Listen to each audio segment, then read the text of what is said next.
नमस्ते दोस्तों, सेहत की बात आरजे के साथ में आप सभी मित्रों का एक बार फिर से स्वागत है। मैं आपका मित्र आज फिर वही पुरानी टॉपिक पे बात करेंगे बच्चों के स्वास्थ्य से, चूँकि ये दूसरा पार्ट है उसका। और इनमें बात करें तो बहुत सारी बातें आती हैं, तो हम शुरू करते हैं। बच्चों के स्वास्थ्य से ही रिलेटेड है ये टॉपिक हमारा आज का भी।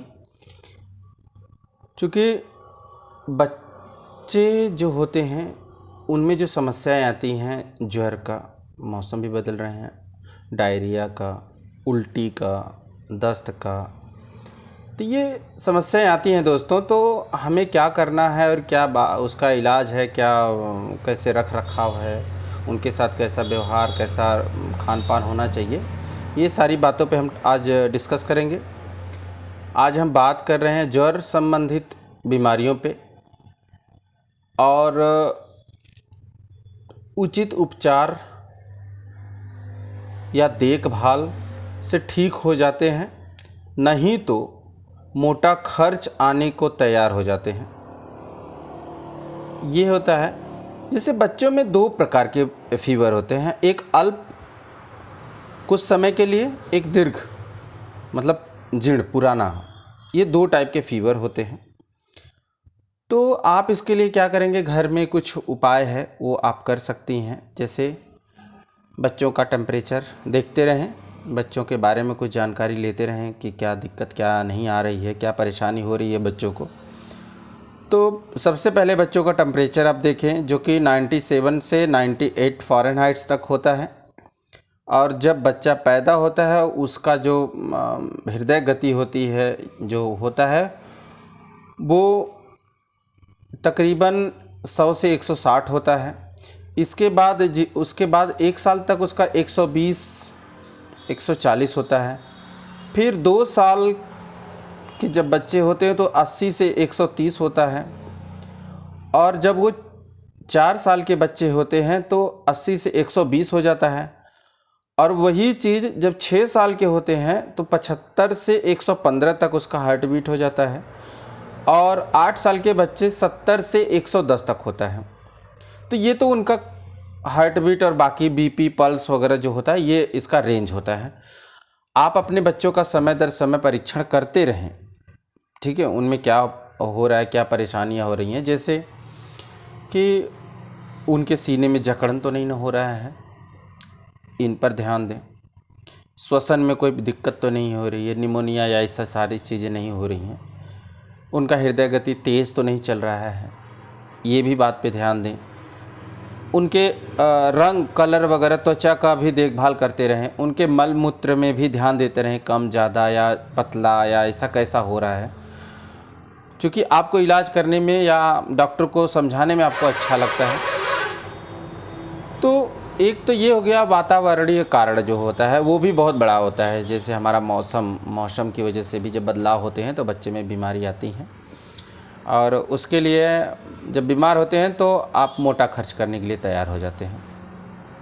तो बचाव क्या होता है, वो सबसे बड़ी बात है कि जो माताएं होती हैं वो जन्म के समय ही उन पे ध्यान देना। जन्म के पूर्व द्वारा अत्यधिक दवाओं का सेवन,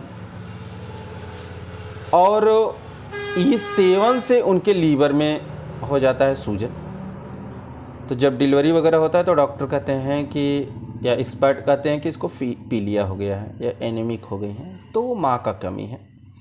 गर्भनाल, वो दवा जो खाएंगी, गर्भनाल के द्वारा विषाणु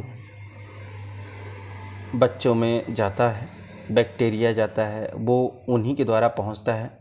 तो उनमें विषाक्तता का अधिकता से अधिकता प्रभाव पड़ता है, जिसकी वजह से वो बीमार रहते हैं बार बार। तो दोस्तों ये चीज़ें होती हैं माँ की वजह से। और जब भोजन के प्रति अरुचि हो जाए, माँ को खाना अच्छा ना लगे, तो समझ लीजिए कि बच्चे को भी बुखार और ये सारी समस्याएं होने वाली हैं।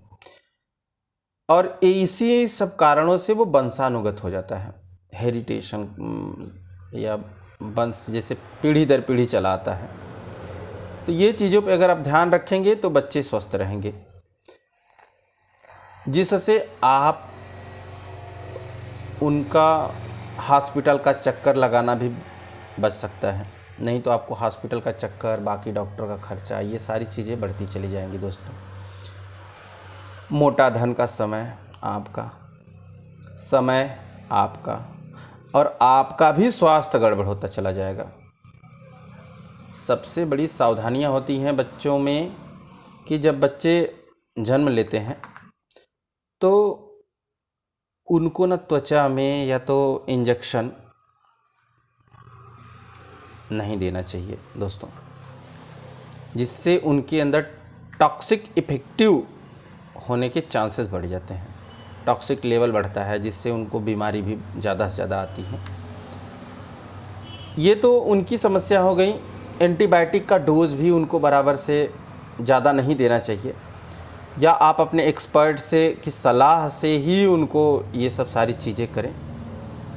और इसलिए अपना आहार और पोषक तत्व सम्मिलित करें।